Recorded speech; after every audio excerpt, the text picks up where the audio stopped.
my year of cozy creativity. That's what this is about. I know I've been promising this video for like a month now. I posted that video.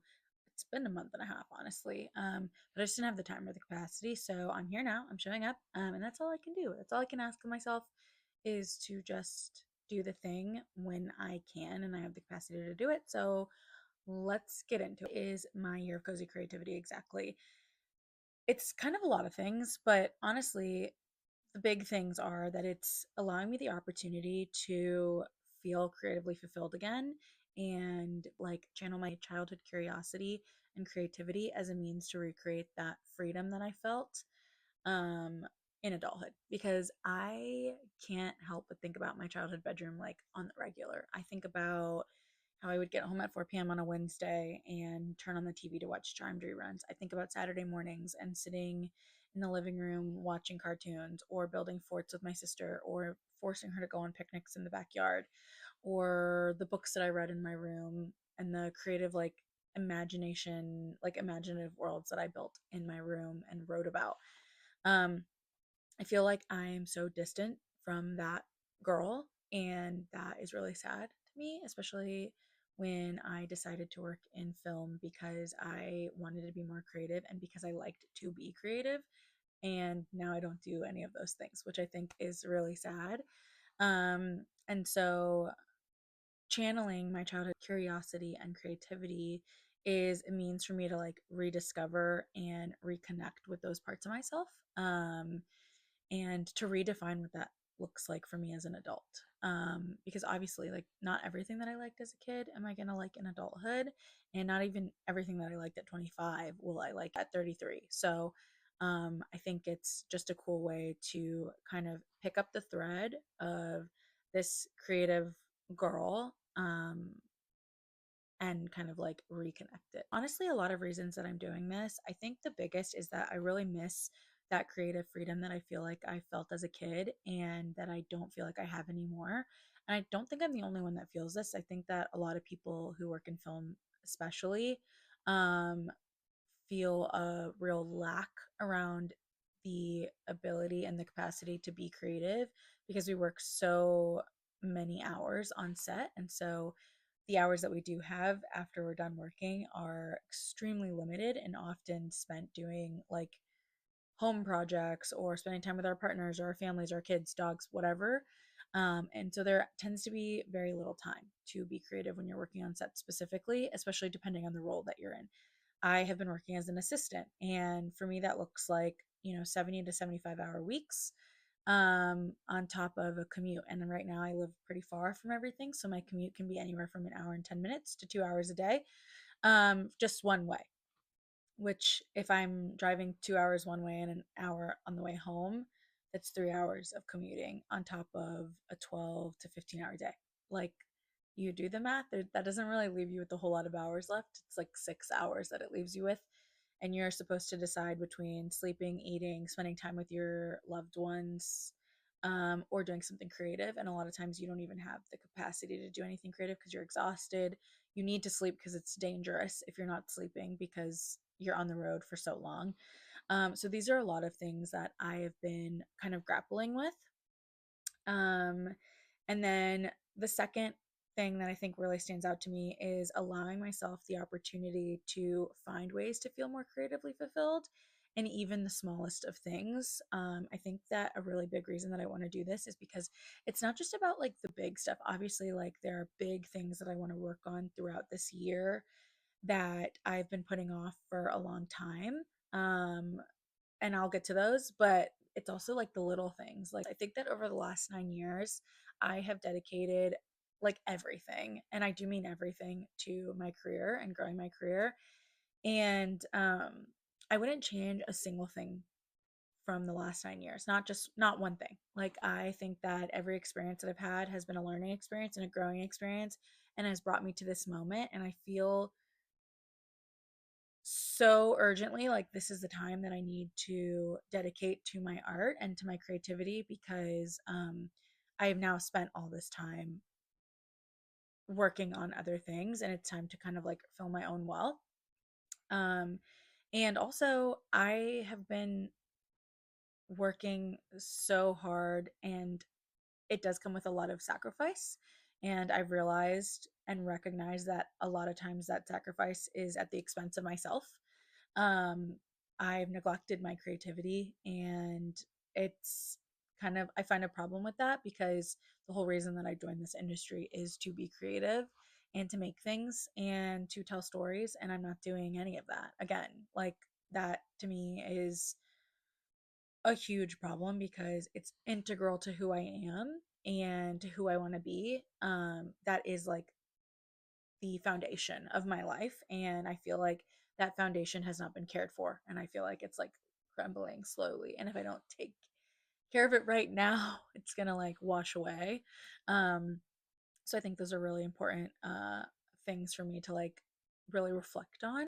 But another thing that I feel has kind of solidified this decision of my cozy year of creativity is this video that I recently watched by Elizabeth Gilbert, and I'll link everything like below. um but she basically talks about like the four, like there are four things that she feels people like incorrectly interchange, and it's the hobby, the job, the career, and the vocation. And she basically, I won't get too far into detail, but basically she says like the vocation is the thing that is like deep down you will do regardless of whether you get paid for it. Like, you're not doing it, it's not a hobby, it's not something that you do every once in a while, it's the thing that you literally cannot live without doing. And some people are really lucky to make their vocation their career, which in her case, she was like, I was a writer before I even was able to like make it my career. And then when it, what happened that she sold Eat Pray Love, like it became her like full-time job. And she's like, but if I no longer could do this as a career, I would still write regardless. And she talks about how like careers are something that you should be passionate about, and that you often are making a lot of sacrifices for your career. And I will say, as a caveat, because I know that, you know, everybody has different circumstances, so in some cases you don't have a choice and you can't be passionate about your career. You just have, you know, you might be married to that career because of it's supporting your lifestyle in the way that it needs to or whatever. So I want to say like I do understand that there's nuance there, but for me in this stage of my life, like I have an opportunity to kind of figure out what I'm doing and like where I'm going. So anyway, but she basically talks about how if you don't feel like these sacrifices that you're making for your career are worth it anymore, then because you're neglecting your vocation, that it's time to really consider looking for a job to pay the bills so that you can feel creatively fulfilled and have the time and opportunity to not only have balance but to dedicate time to your vocation. And that like really hit me in my feels, and it really kind of validated the feelings that I've been feeling towards my experience lately. And I feel like it's really interesting because I've talked about this in like the past for myself, that there's a lot of analysis paralysis and like the research phase, and that I constantly have to learn or be the student. And while I do think that every opportunity is a learning experience and you will always be learning if you're listening, I also think like I can see how I sometimes use that as an excuse to not do. And I'm really tired of feeling like a broken record and talking about wanting to do the thing but not actually doing the thing. Because there is a difference. Like, thinking about it is not the same as actually doing it. Um, and I've been really guilty of that. Um, and so I feel like I'm at a stage where I need to find a way to make the time to dedicate to the things that I feel are my vocation. Writing is like the big thing. I want to write. I think about writing all the time. When I'm not writing, I feel like I'm like a bitter human. I don't know if you guys have seen the movie Where'd You Go, Bernadette? I highly recommend it. I really enjoyed it. But there's a scene where she meets with an old colleague of hers, and he says, you're an artist, and when you're not creating, you're a menace to society. And I feel that deep down to my core, my poor family. I'm a menace. I'm a menace to society when I'm not creating and writing. And while I would love to direct, obviously, in the future, I think that even if I didn't get to direct films, I would find a way to like direct other artistic like endeavors in my life, whether it's an art installation or micro shorts or, you know, putting on a play for my friends' kids. Like, these are things that I think about all the time. And I I feel so deeply that like I need to do this right now and I need to do it and never stop, like ever. And working on set is just not really conducive to that right now. Like my main priority for this year is to write. And having such limited time to do that is really taking a toll. So, doing this exactly.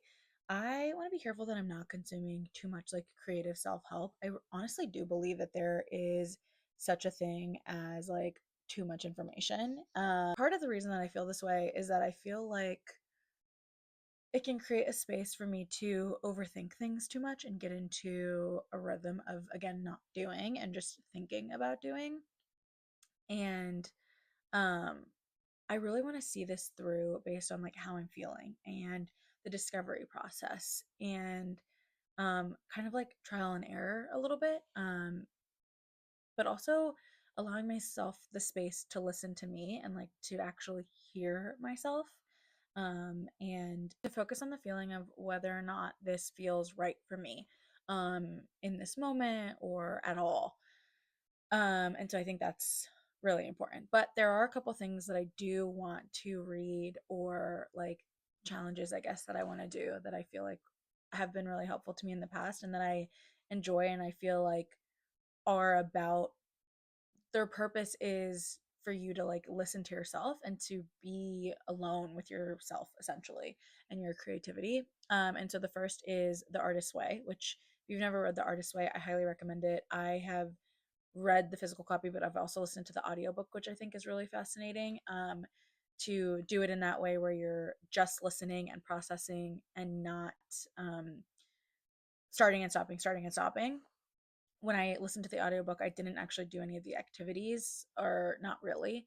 I mainly just did the morning pages and I listened to the book and like thought through of like things that I was going through in that moment. The second thing is Big Magic. This is a like repeated reread for me. I actually have them here so I could show them to you. So this is The Artist's Way. I have like so many notes in here. It's kind of crazy. And then this is Big Magic. I love this book. I read it when I lived in New York City, and it honestly was life changing for me. It made me just look at things in like a different way. A big takeaway for me, I think, was that she talks about you're gonna feel fear regardless. Like most people don't live without fear, and she was talking about how like the biggest thing is knowing that fear is going to be present, sequestering it to the back seat and saying like, hey, you're along for the ride, but you don't have access to the windows, the radio, like the conversation. This isn't about you. Like we're on this journey and you're just a companion and we don't have a choice. I've struggled with that. I have been too afraid to start. I've thought, oh, I need to know more, I need to do more, I need to have more before I can like do the thing. And recently I've been feeling like I'm not struggling with that as much. And I'm sure that I'm going to hit resistance with that at some point, but I'm going to take advantage of it for as long as possible, of this feeling where like I'm not allowing fear to get in my way. And hopefully, like this continues. This is a prime example. Like me talking to a camera a few months ago would have honestly made my skin crawl. It still kind of makes my skin crawl, but I'm here doing it anyway. No, but seriously, at the end of the year last year, I was like, I really want to start posting videos. I desperately need change. I don't know how I'm going to come about that change. This seems like a good way to like just implement change for myself, regardless of what comes of it. And I was like, okay, well, in order to do that, I need to be comfortable talking to the camera. So I started talking to the camera and recording videos that I've never posted on the internet, and that I might not ever post on the internet, but I have them on my phone, of me talking to the camera just so I could like get more comfortable and feel like I'm like talking to a human, like one on one. So these are like little things, but moving on, the next thing that I really want to read, and I don't own the physical copy, but I have listened to the audiobook, or I've not listened to the entire thing, but I've started it, is The Creative Act by Rick Rubin, right? Um, I've just heard really great things about it, and I think it would be a good read. If you have other suggestions, I definitely am open to them. I'm not saying I don't want to read any creative things because I do feel like it's like stretching a muscle a little bit, but what will stretch the muscle the most is actually doing. And so I want my year of cozy creativity to be rooted in action. I think like you'll hear me talk about that, and I've already probably talked about it a lot, is that I feel like I was constantly thinking but not doing, or talking about it but not doing. And I don't want to be that person anymore. I don't want to think about the art that I can make or the things that I want to write and then not actually make those things or write those things. I think that again contributes to me being a menace to society. And I don't want to be that way. So, and I'm obviously joking. I don't feel like I'm a menace in reality, but I do feel like I'm like not fully fulfilled or creatively fulfilled. Anyway, just like to add in that because it's the internet, you know? I think about this quote all the time. I'm going to butcher it, but I'll try to like insert a clip.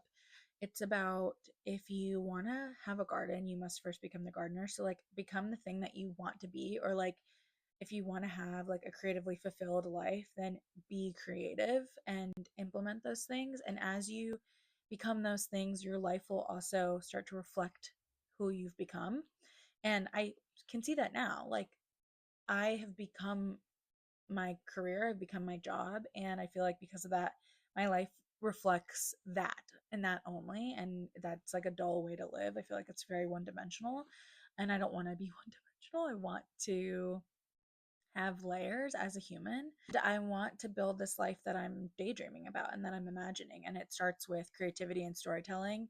And truthfully, at the root of everything, down to my childhood, is imagination. Like everything that I do, everything that I've ever done, everything that I've ever wanted to do is rooted in imagination and creativity and curiosity and creating like these dream worlds and storytelling. So getting back to that and figuring out how to incorporate that again into my adult life, as a 33-year-old who's figuring it out, I think is really important to me. And now is the time to pull out all the stops. Like, I think in December it really hit me. I was like, oh crap, like I just turned 33. I really want to have kids, like, which like really sets things in your brain in motion. I feel like it like flipped a switch because I'm like, oh my gosh, like my actual biological clock is like running its course. And I have all these things that I still want to do. And I don't think that your life ends when you become a mom. That's not what I'm saying it by any means. Obviously, I want to become a mom. Um, but I do think like there are sometimes more obstacles, or like more, there's more resistance to doing the things that you want to do. um and people do it all the time. Like there are some really kick butt women out there who are moms and do it all. So these are just things that I'm like processing in my brain, obviously, but I'm not there yet. Like right now I just want to tackle this year, and there are three big things that I want to tackle this year, in regards to my art and my creativity. And I really want to take you with me as I figure it out. I really want to document this process because at the end of the day, like I'm just a girl, and I feel like this is a good way to like show real life of somebody who's at a crossroads in their life with their career and like their future and trying to figure it out. Um, I have no idea what I'm doing. I have no idea. I've never really had an idea. I just like kind of like say yes to things and I'm like, okay. And that's like not giving myself enough credit, but aside from the point, um, the goal is not these videos. The goal is for me to live my life and to feel more creatively fulfilled, and these videos to be a byproduct, like, you know, something that I can share that show how I'm actively doing that thing, and a way to process and share what I'm learning and how I'm experiencing it and how it's like impacting my life, whether positively or negatively or whatever that looks like, and how I'm feeling as I recover from the self-imposed creative neglect. It's dramatic, I know, but like truly that's what I've done. I've neglected myself creatively and I don't want to continue doing that. Um, the first is diving back into the young adult fantasy book that I started writing in 2022. I'm about 20 to 25,000 words in, and I would like to get through that and start querying by the end of the year. I know that's a lofty goal, but I feel like I can do it, especially if I dedicate the time, just a couple of hours or even a couple, like 30 minutes a day. Like incorporating writing and getting back into it. I've been away from it for so long that I do feel like I need to reacquaint myself with the story, which I think is okay. I'm willing to do that. But I think that this is like a huge goal for myself. I really want to get to like 75 to 80,000 words. And I don't think that that's like, I don't really think it's that out of reach. Like I say, yeah, it's a lofty goal, but at the end of the day, like it's only lofty if I allow it to become too big in my mind. I do feel like with the progress that I was able to make on it before and like just how like well I feel like I did know the story and like how well I've outlined it, I do feel like it's not out of the realm of possibility for me to actually like achieve this goal for myself. And so I'm not selling myself short, okay? That's that. But no, but seriously. The second thing is that I want to write and direct a short film that I've like conceptualized. I started writing it in December and I just finished getting on the page, but I had like outlined the whole thing. It's again in the fantasy space, but it's kind of like a creepy fantasy coming of age fantasy-esque, I guess, coming of age story. Um, and it's very dreamlike and like imaginative, and that feels really exciting. And it also is going to give me the opportunity to make some props for it that I'm really excited about, and to just get back to like making things and making like these dream worlds that people I feel like can escape into. I think that's what always drew me into reading and into movies and TV is that they're these worlds that exist that people can basically step into and sit down in and make themselves at home. Like they can find themselves in a character, or they can find like even if it's escape and just daydreaming about these imaginative worlds. I think that's so magical. Like there's something so special about that. I really that was really important to me when I was growing up. I felt like I really benefited from having books and movies and TV uh and even music, honestly, like as a way to kind of escape into. And I would love to now contribute to that and provide that to somebody else. Which I think maybe is why I love like the coming of age, like fantasy, young adult like world. Because it really was just so impactful to me, like when I was, in that age group. The third thing is that I really want to work on this documentary of my dad's family. I've been talking about this for years, honestly, since I graduated college. I didn't even know I wanted to work in film at that time, and I knew that I wanted to document my dad's story of coming to the United States and his family's story and their journey and just like the things that they went through. And I'm really excited to do that. I think that that'll be really fun. And the whole reason that I wanted to do that was because people leave this world and their stories will go with them if you don't have them written down or documented or even passed down verbally. And a lot of times, like, we don't always remember things like the way that we wish we could, like, especially through grief and trauma and processing. Like, sometimes you can lose memories. And I don't want to look back and think, wow, I don't even know. Like, who is my dad? Who was he? um like what were his experiences, what was he thinking, like what was he experiencing? And I feel like I'm old enough that I feel like he would be honest with me, because I feel like when I was younger, obviously, like, parents don't always share like the nitty gritty details of things. um and so that's really really really important to me, is doing that documentary. And I'm trying to not impose like perfection onto myself in doing these things. I think that that's something that has really stopped me in the past. If I don't know how to do it, or if I can't do it perfectly right away, then I just don't do it. And I would rather do it imperfectly than not do it at all. And I would love to give myself the opportunity to fail than to essentially fail by not even trying. And so that's really important to me, to move past that barrier for myself. The last thing that I'll say as I wrap up this video is that a big reason I felt the need to do this is because at the end of last year, like I already said, I just felt like this intense urgency of I need to do this right now. And I read this article. It was a newsletter actually, and a girl talks about how her sister told her the 18th month rule. And I don't know the source of that. I don't know what the reference is really, but I will link the newsletter article below because I thought it was really interesting. But basically, her sister was like, mark 18 months from now on the calendar. And if you wholeheartedly dedicate yourself to the thing that you're working towards, like you will have achieved it at 18 months. Again, I have no idea if that's like, I don't know, like the accuracy of that, but it still sparked something in my brain. And I was like, man, like who would I be in 18 months if I like did actually dedicate myself to my art and my creativity and didn't just think about it while I'm at work? And if I didn't just dedicate all my time and energy to being on set and was able to redirect some of that energy and time to my own thing. Again, not because I don't love being on set, I do. I just am finding that I am starting to get more frustrated with myself because I am doing that and not doing the things that bring me joy in any way. Like, not even just my art and my writing, but like also the coziness of my home and like creating home for myself, like just like everything. But anyway, so the 18th month thing, and I was like, you know what? It kind of like stuck in my brain a little, but I didn't really do anything with it. And I started making these videos.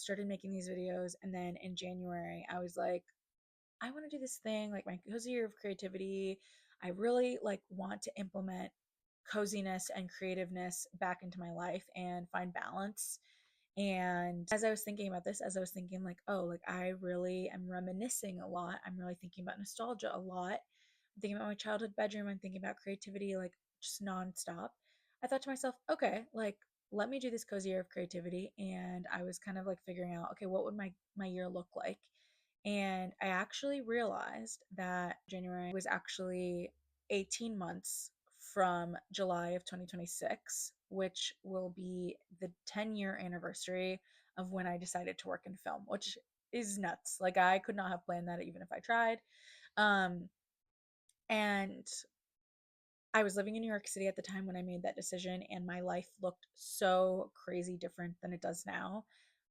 That girl, I think, was literally just flying by the seat of her pants, and she was holding on by a thread. Okay, like I've talked about this before and I'm sure I will talk about it again, but there were instances where I could not even afford dollar pizza. Okay, dollar pizza. And if you've had those 99-cent pizzas, you know they're terrible. I couldn't even afford that.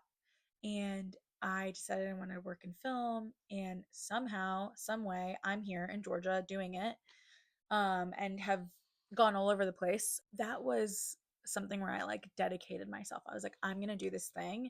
I don't know how I'm going to do it, but I'm going to do it. And then I did it. And I had no connections in the film industry. It really was a lot of hard work and dedication. So my year of cozy creativity is really like 18 months. But I'm not, again, like this isn't about hard and fast rules. It's about like the concept of it really. And I'm not really entirely sure like what style videos I'm going to do, or whether they're going to be day in the lives or vlogs or whatever that looks like. I think that obviously talking one on one and like sharing my experiences in this way where I'm just like, I'm not like curating anything, I'm not trying to make, you know, anything look a certain way or feel a certain way. I'm just like here. I think is really important. I think that there's a lot of value in that. Um, but I also like the idea of like infusing my creativity with these videos. Like if I'm gonna do it, I obviously want to feel creative and incorporate creativity. I am just starting, even if these videos don't look exactly like I want them to, or you know, whatever. Just because I feel like it's the action of doing it that's gonna continue to like push me to continue doing it. I feel like if I let it build up in my head of like, I need this thing or it needs to be this specific way, then I'm never going to do it. And so basically, like, I'm just ready to jump in. And at the end of the day, like, a big thing that I'm going for is like, I want this to feel like a breath of fresh air. Like I want my life to feel like a breath of fresh air. Like you just came home from the pool and you're laying down and the AC's blowing, and maybe this is a unique Florida experience, I don't know, but I just am ready to do this, even if I have to do it by trial and error. Because I feel like doing it is better than not doing it. And just thinking about it again, this year is based in and is rooted in action. That is the secondary motto after my year of cozy creativity.